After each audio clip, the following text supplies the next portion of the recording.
This next seam I'm going to show you is called a Hong Kong seam finish.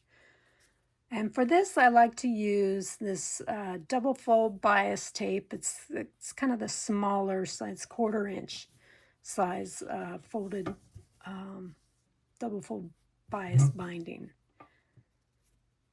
And this, a lot of times you'll see this and it's got one side is longer than the other.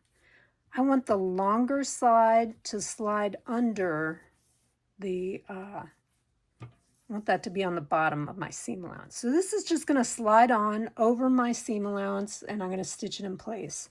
I've seen this done a few different ways. I think this is the easiest way to do it. It's a really quick, nice looking seam finish that can be done on any kind of seam. Here I've got just a seam sample with a 1/2 inch seam allowance. And I'm going to be covering my seam allowance with this bias binding. So I slide this on with the longer side on the bottom edge of the seam. And I'm just going to stitch it in place.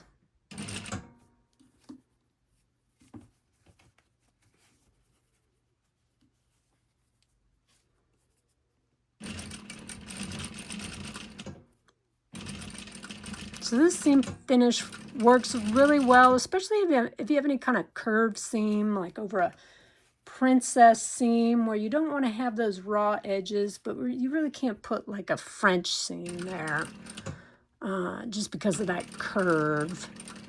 This is a nice way to finish your seam allowance.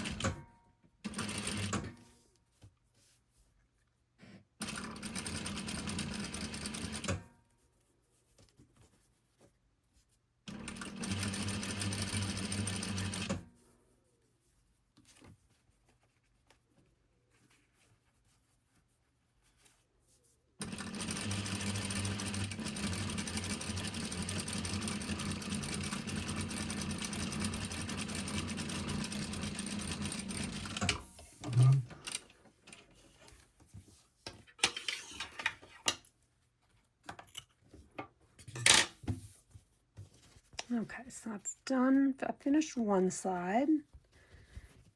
Now I'm going to go back and cover the other side.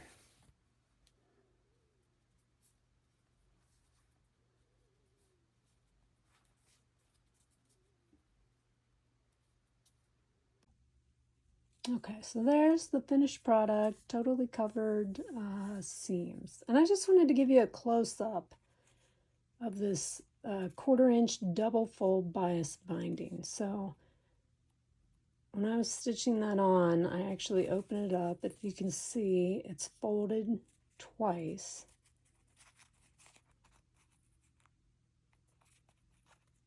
And I was just folding it over my seam allowance. I stuck my seam allowance right in the middle and then stitched it shut. And as you can see, this back side is a little bit longer than the front.